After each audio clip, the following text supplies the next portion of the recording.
ओम शांति। आप सभी प्यारे और रूहानी बच्चों का आज के इस आनंदमय मुरली चिंतन सत्र में हार्दिक स्वागत है। आज की तारीख है 18 अगस्त 2025 और आज हम परमपिता परमात्मा शिव बाबा के उन दिव्य और सजीव वचनों का गहन अध्ययन करेंगे जिन्हें उन्होंने मधुबन में हम बच्चों के लिए सुनाया था। इस मुरली में बाबा हमें इस ब्रह्मांडीय नाटक के सबसे रहस्यमय पहलुओं की ओर ले जा रहे हैं। वे हमें समझाते हैं कि यह संसार एक अनादि और अद्भुत खेल है जिसमें हर आत्मा का अपना निर्धारित रोल है। हर आत्मा, चाहे वह कितना भी प्रवीण क्यों न हो, इस दिव्य नाटक से पूरी तरह स्वतंत्र नहीं हो सकती। बाबा हमें यह भी स्मरण कराते हैं कि इस खेल के माध्यम से ही आत्माएं ज्ञान, अनुभव और सच्चे रूहानी आनंद तक पहुंचती है। आज के चिंतन में हम इसी रहस्य को समझेंगे और जानेंगे कि कैसे हर अनुभव हमें हमारी आत्मिक यात्रा में आगे बढ़ाता है। यह ज्ञान हमें एक अद्भुत हल्कापन देता है क्योंकि हमें एहसास होता है कि जो कुछ भी हो रहा है वह निश्चित और पूर्व निर्धारित है। इसी बीच बाबा हमें हमारे सबसे महत्वपूर्ण कर्तव्य की याद दिलाते हैं। जिस तरह परमपिता हम सभी आत्माओं के लिए मार्गदर्शक बनकर आए हैं, उसी तरह हमें भी हर आत्मा के लिए मार्गदर्शक बनना है। अंधों की लाठी बनकर उन्हें सही राह दिखाना है और उन्हें घर परमधाम की ओर ले जाना है। बाबा हमें कलयुग की जटिलता और सतयुग की पवित्रता का स्पष्ट चित्र दिखाते हैं जिससे हमारा वैराग्य और आत्मिक परिश्रम और प्रबल हो। तो आइए आज की इस मुरली में हम गहराई से उतरें, बाबा के प्रत्येक वचन को समझें और उसे अपने जीवन में उतारने का संकल्प करें ताकि हमारा रूहानी विकास और पुरुषार्थ दोनों दृढ़ बने। आज की मुरली का मूल संदेश यह है कि हम सभी मीठे बच्चे अपने जीवन में एक मार्गदर्शक की भूमिका निभाएं। जिस तरह हमारे प्यारे बाप परमपिता शिव बाबा हमें सही राह दिखाते हैं, उसी तरह हमें भी दूसरों के लिए मार्गदर्शक बनना है। अंधों की लाठी बनकर उन्हें घर परमधाम की ओर ले जाना है। बाबा हमें याद दिलाते हैं कि यह अनादि और अद्भुत ब्रह्मांडीय नाटक अपनी जटिलताओं के बावजूद निश्चित है और हर आत्मा का इसमें एक विशेष रोल है। आज की मुरली हमें यह भी प्रश्न देती है, इस संपूर्ण बने बनाए अनादि नाटक का गहरा रहस्य क्या है जिसे केवल हम बाबा के सच्चे बच्चों समझ सकते हैं। यही ज्ञान और समझ हमारी आत्मा को प्रबल बनाती है और हमें हमारे रूहानी कर्तव्य में दृढ़ता देती है। बाबा इस सवाल का उत्तर बड़ी सरलता और स्पष्टता से समझाते हैं। यह अनादि और अद्भुत नाटक पहले से तय है। इसमें न कोई भूमिका बढ़ाई जा सकती है और न ही कोई कम की जा सकती है। मोक्ष किसी के बस की बात नहीं है। कोई कहे कि हम इस आवागमन के चक्र में ही न आए तो बाबा कहते हैं, थोड़े समय के लिए तो हाँ, लेकिन पूरी तरह से किसी को भी अपने निर्धारित हिस्से से छुटकारा नहीं मिल सकता। यही इस नाटक का गहरा रहस्य है जिसे केवल तुम बाबा के सच्चे बच्चों ही समझ सकते हो। ओम शांति। मीठे मीठे बच्चे जानते हैं कि भोलानाथ किसे कहा जाता है। तुम संगमयुगी बच्चे ही उस सच्चाई को जान सकते हो क्योंकि कलयुगी मनुष्य इसके रहस्य की झलक तक नहीं पाते। ज्ञान का महासागर एक ही बाप है जो सृष्टि की आरंभ, मध्य और अंत की पूरी जानकारी समझाते हैं और अपनी पहचान देते हैं। तुम बच्चे इस समय इसे समझ रहे हो। पहले तुम इस रहस्य से अनजान थे, लेकिन अब तुम्हारे लिए यह प्रकाशमान हो रहा है। बाबा बड़ी गहराई और प्रेम के साथ हमें हमारी वास्तविक श्रेष्ठता का अनुभव करवा रहे हैं। हम वही बच्चे हैं जो सीधे ज्ञान के महासागर से सीख रहे हैं। बाप स्वयं कहते हैं कि मैं आकर भारत को स्वर्ग बनाता हूँ और अत्यधिक आनंद का वर्षा प्रदान करता हूँ जिसे हम अभी अनुभव कर रहे हैं। हम जानते हैं कि इस वर्षा का स्रोत सिर्फ हमारे बाप हैं और हम उनकी छांव में असंख्य सुखों का आनंद ले रहे हैं। बाबा समझाते हैं कि यह सृष्टि का नाटक पहले से तय है। इसमें न कोई भूमिका बढ़ाई जा सकती है न घटाई जा सकती है। हर आत्मा को उसका निश्चित पाठ मिला हुआ है और कोई भी पूर्ण रूप से मोक्ष को प्राप्त नहीं कर सकता। यही इस दिव्य नाटक का गहरा रहस्य है जिसे केवल समझने वाले सच्चे बच्चे ही जान सकते हैं। इसका मुख्य संदेश यह है कि जब हमारी बुद्धि में यह ज्ञान दृढ़ हो जाता है कि यह ब्रह्मांडीय नाटक पहले से निश्चित है, तो हम जीवन की हर परिस्थिति में स्थिर और अडिग रह सकते हैं। हर आत्मा अपने धर्म के अनुसार अनुभव करती है और उसी धर्म में लौटती है। वर्तमान समय में अधिकांश मानव नास्तिक हैं, अर्थात उन्होंने परमपिता के सत्य ज्ञान को नहीं पहचाना है। यह नाटकशाला उनके लिए ही है। हर आत्मा निर्वाण धाम से आकर अपना निर्धारित पाठ निभाती है और फिर पुरुषार्थ करती है ताकि वह पुनः निर्वाण धाम तक पहुंच सके। बाबा बताते हैं कि जैसे कहा जाता है कि बुद्ध निर्वाण को गए, असल में उनका शरीर गया, आत्मा नहीं। फिर भी बाप समझाते हैं कि वास्तव में कोई भी इस नाटक से पूरी तरह मुक्त नहीं हो सकता, कोई भी मोक्ष पूर्ण रूप से प्राप्त नहीं कर सकता। यही इस दिव्य नाटक की गहन धारणा है, जिसे समझकर हम अपने जीवन में स्थिरता और सच्चा आत्मिक ज्ञान प्राप्त कर सकते हैं। बाबा इस स्थान पर मोक्ष के भ्रम को पूरी स्पष्टता से दूर कर रहे हैं। आत्माएं भले ही कुछ समय के लिए शांति धाम में ठहरती हैं, लेकिन अपने निर्धारित पाठ से वह कभी पूरी तरह मुक्त नहीं होती। तुम तो जानते हो कि हम इस दिव्य नाटक में पाठधारी हैं। हम कब आए और कैसे जाएंगे, इसका कोई भी ठोस अनुमान नहीं लगा सकता। प्रलय वास्तव में कभी पूरी तरह नहीं होती। शास्त्रों में उदाहरण दिए जाते हैं। महाभारत की लड़ाई में यादव और कौरव मरे और केवल 5 पांडव बचे, लेकिन ये सब बातें केवल प्रतीकात्मक हैं। अब तुम बच्चे समझते हो कि शास्त्रों में क्या क्या लिखा गया है और उसकी असली गहराई क्या है। यही ज्ञान हमें सिखाता है कि नाटक हमेशा निर्धारित है और प्रत्येक आत्मा का भाग सुनिश्चित है, जिसे समझकर ही हम वास्तविक स्थिरता और आत्मिक विवेक पा सकते हैं। ये सब भक्ति मार्ग के शास्त्र हैं, जहाँ केवल एक ही भगवान बाप है जो भक्तों को सच्चा फल प्रदान करता है। अभी तुम समझ रहे हो कि बाबा, हम उनसे कल्प कल्प आकर स्वर्ग की बादशाही और आनंद का वर्षा लेते हैं। 5000 वर्ष पहले भी यही अनुभव हुआ था, बेहद सुख का वर्षा पाने के लिए। तुम बच्चे इस ब्रह्मांडीय नाटक के आरंभ, मध्य और अंत की पूरी गाथा जानते हो।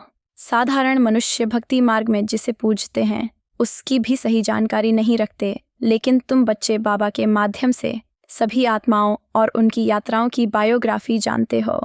यही ज्ञान हमें सिखाता है कि सच्ची भक्ति केवल बाप के माध्यम से ही पूर्ण होती है और उसे जानकर ही हम वास्तविक आत्मिक आनंद और स्थिरता पा सकते हैं। बाबा हमें त्रिकालदर्शी बनाकर हर आत्मा की 84 जन्मों की यात्रा को जानने की शक्ति दे रहे हैं। तुम बाप के बने हुए हो और उनके दिव्य चरित्र और बायोग्राफी को समझते हो। वही बाप है जो पतित पावन, उद्धारक और सच्चा मार्गदर्शक है। तुम बच्चों को पांडव कहा जाता है क्योंकि तुम भी दूसरों के लिए मार्गदर्शक बनते हो, अंधों की लाठी बनकर सबको सही रास्ता दिखाते हो। जैसे बाप गाइड हैं, वैसे ही तुम्हें भी बनना है। तुम आत्मा हो और वही परमात्मा है। उनकी छाया में हमें अत्यंत आनंद और दिव्यता का वर्षा मिलता है, जो हमारे रूहानी जीवन को पूर्णता और स्थिरता प्रदान करता है। बाबा हमें हमारे सच्चे कर्तव्य की याद दिला रहे हैं। हमें अपने व्यवहार, शब्दों और चेहरे के माध्यम से हर आत्मा को परमपिता का परिचय देना है। तुम बच्चे जानते हो कि हम परमपिता से अत्यंत आनंद और दिव्यता का वर्षा प्राप्त करते हैं, यानी मनुष्य से देवता बनते हैं। हम सभी कभी देवता थे, लेकिन 84 जन्मों के चक्र में शूद्र रूप धारण कर लिया। अब बाप आकर हमें शूद्र से ब्राह्मण बनाते हैं, क्योंकि यज्ञ में ब्राह्मण होना आवश्यक है। यही ज्ञान यज्ञ है, रुद्र ज्ञान यज्ञ, जिसमें पुरानी दुनिया की अशुद्धियाँ और बुराइयाँ स्वाहा होकर समाप्त हो जाती हैं और हम नवसृजन, सत्य और दिव्यता की ओर अग्रसर होते हैं। और बाबा समझा रहे हैं कि कलयुग में मानव जीवन कितना कठिन और विकृत है। यहाँ पुरानी दुनिया की सारी बुराइयां और गंदगी फैली हुई हैं। धनवान लोग भले भव्य महलों में रहते हैं, लेकिन गरीब लोग कठिनाई और तंगहाली में जी रहे हैं। दुख और अस्थायी सुख हर तरफ मौजूद हैं। जो सुखी दिखाई देते हैं, उनका सुख भी स्थायी नहीं है। इसलिए इसे कागविष्टा जैसे क्षणभंगुर सुख के रूप में बताया गया है। बाबा हमें चेतावनी देते हैं कि हमें अपने जीवन में यह देखना है कि कहीं हमारा मन भी इन अस्थायी सुखों में फंसा तो नहीं है। यही समय है जब हमें इस पुरानी दुनिया से पूर्ण वैराग्य अपनाना है और स्थायी दिव्य आनंद की ओर ध्यान केंद्रित करना है, ताकि हम सतयुग की शुद्धता और सच्चे सुख की अनुभूति कर सकें। शिव भगवान कहते हैं कि हम इन माताओं के माध्यम से स्वर्ग के द्वार खोल रहे हैं। माताओं के सिर पर कलश रखा गया है और वही सबको ज्ञान और अमृत का आशीर्वाद देती हैं। तुम सच्चे ब्राह्मण हो, इसीलिए तुम भी हर आत्मा को ज्ञान की चिता पर बैठाकर मार्गदर्शन करते हो। इसी समय तुम दैवी संप्रदाय का निर्माण कर रहे हो। जैसे गांधी ने कहा था, राम राज्य हो, वैसे ही इस ज्ञान के माध्यम से पतित आत्माओं को पावन बनाने का निमित्त भी तैयार हो रहा है। हालांकि लोग स्वयं को पतित मानने से परहेज करते हैं। बाबा माताओं की महिमा बताते हैं, क्योंकि माताएं ही इस दिव्य ज्ञान को धारण कर दुनिया के उद्धार में मुख्य भूमिका निभाती हैं और उनकी इस सेवा से संपूर्ण सृष्टि में प्रकाश फैलता है। बाप बच्चों को सचेत करते हैं कि तुम घोर अंधकार से प्रकाश की ओर आए हो। बाप कहते हैं, मीठे बच्चे, अब तुम्हें पतित से पावन बनना है। इसके लिए विधि बेहद सरल है। अपने आप को आत्मा समझो और बाप को याद करो। जैसे मिट्टी में हीरा बनने की संभावना होती है, वैसे ही आत्मा में ही परम ज्ञान का बीज होता है। पहले जो पारस बुद्धि थे, अब पत्थर बुद्धि बन बैठे हैं, और तुम बच्चे बाप के पास पत्थरनाथ से पारसनाथ बनने आए हो। बाबा ने यह प्रक्रिया कितनी सहज बताई है। सिर्फ देही अभिमानी मत छोड़ो और पूरी निष्ठा से बाप को याद करो, बस इतना ही, और हम स्वयं में परिवर्तन अनुभव कर पारस बन जाएंगे। बेहद के बाप तुम्हें संपूर्ण विश्व का मालिक बनाते हैं। तुम जानते हो कि यहाँ के भव्य महल, मकान या धन दौलत किसी काम नहीं आएंगे, वे सब समाप्त हो जाएंगे। केवल भारत अविनाशी खंड है, जिसे कभी पूर्ण रूप से नष्ट नहीं किया जा सकता। भारत हमेशा सर्वोच्च और महान बना रहेगा। तुम माताएं इस दुनिया के उद्धार की मुख्य कड़ी हो, इसलिए तुम्हारे लिए एक नई पवित्र और स्वच्छ दुनिया की आवश्यकता है, और पुरानी दुनिया की अशुद्धियां और बुराइयां समाप्त होनी चाहिए। इस प्रक्रिया में शरीर के निर्वाह, आर्थिक कार्य और व्यापार भी करना है। किसी चीज़ को त्यागने की ज़रूरत नहीं है, बल्कि सभी जिम्मेदारियों को निभाते हुए भी हम नई दुनिया की रचना और उद्धार कार्य में सहभागी बनते हैं। बाबा कहते हैं कि जीवन में चाहे जितना भी काम करो, हमेशा मुझे याद करते रहो। तुम सभी तो मुसाफिर हो, और तुम्हारा असली घर वह है जहाँ सभी आत्माएं निवास करती हैं। तुम सभी आत्माओं को ज्ञान की चिता पर बिठाकर उनका मार्गदर्शन करते हो, और यही वह प्रक्रिया है जिससे सारे हिसाब किताब समाप्त हो जाते हैं। फिर जब नए सिर तुम पर आएगा, जितना अधिक तुम याद में रहोगे, उतना ही पवित्र बनोगे और उच्चतम पद प्राप्त करोगे। बाबा ने यह सरल लेकिन प्रभावशाली युक्ति बताई है कि गृहस्थ जीवन में भी पवित्रता और स्थिरता पाई जा सकती है। बस कर्म करते समय मन हमेशा बाप की याद में लगा रहे, और यही मार्ग है असली दिव्यता और आत्मिक उन्नति का। बाबा बताते हैं कि माताओं को समय और अवसर मिलता है, जबकि मेल्स की बुद्धि और ध्यान अधिकतर व्यवसाय, व्यापार और सांसारिक कामों में व्यस्त रहती है। इसलिए बाप ने कलश माताओं के सिर पर रखा है। इसी कारण बाप उन्हें विशेष ऊंचाई और सम्मान देते हैं, क्योंकि माताएं ही भारत के उद्धार की मुख्य शक्ति है। कुछ लोग बाबा से पूछते हैं, क्या आवागमन से मुक्ति संभव है? बाबा कहते हैं, हाँ, थोड़े समय के लिए, लेकिन तुम बच्चे तो आरंभ से अंत तक पूरे पाठ में सक्रिय रहते हो और बाकी समय शांति धाम में विश्राम करते हो। यही बेहद का दिव्य नाटक है।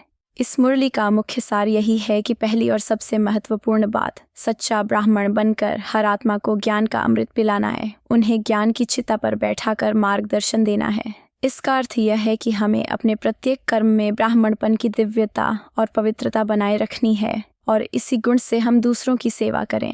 दूसरी महत्वपूर्ण बात यह है कि चाहे हम शरीर के निर्वाह, आर्थिक कार्य या अन्य दैनंदिन जिम्मेदारियां निभा रहे हों, तब भी हमें पतित से पावन बनने के लिए लगातार बाप की याद में रहना है और दूसरों को भी बाप की याद से परिचित कराना है। इसका सार यह है कि हम सदा कर्मयोगी बने रहें, कर्म करते हुए भी हमारी बुद्धि और मन बाप की याद में स्थिर रहें, ताकि हर कार्य में दिव्यता और मार्गदर्शन का प्रभाव बना रहे। आज का दिव्य वरदान यह है कि अपनी विशेषताओं के दान से महान बनने वाले महादानी बनो। इसे विस्तार से समझें। ज्ञान का दान तो सभी कर सकते हैं, लेकिन तुम्हें उन आत्माओं को अपनी अद्वितीय विशेषताएं सौंपनी हैं जो तुम्हारे सामने आती हैं। ऐसा करो कि प्रत्येक व्यक्ति तुम्हारे स्नेह, तुम्हारे चेहरे भाव और तुम्हारे चलन से बाप का अनुभव करे। तुम्हारे स्वभाव और गुण देखकर वह भी विशेष आत्मा बनने की प्रेरणा पाए। जब तुम इस प्रकार महादानी बनते हो, तो आरंभ से अंत तक, चाहे पूज्यत्व में हो या पुजारित्व में, तुम्हारी महानता बनी रहती है। और आज का मुख्य संदेश यह है, जो आत्मा सदा आत्मभाव में स्थिर रहती है और अपने गुणों में निष्ठावान है, वही सच्चा ज्ञानी और सबसे बड़ा ब्राह्मण है। सदा आत्मभाव में स्थिर और आत्म अभिमानी रहने वाला ही सच्चा ज्ञानी और सबसे बड़ा ब्राह्मण है। अच्छा, मीठे मीठे प्यारे बच्चों, माता पिता और बाप दादा को याद करते हुए तुम्हें बाप दादा की ओर से प्रेम और शुभ कामनाएं। Good morning. रूहानी बाप की ओर से रूहानी बच्चों को नमन और प्रणाम। हम भी अपने रूहानी माता पिता और बाप दादा को याद करते हुए प्रेम, नमस्ते और शुभ प्रभात अर्पित करते हैं। ओम शांति।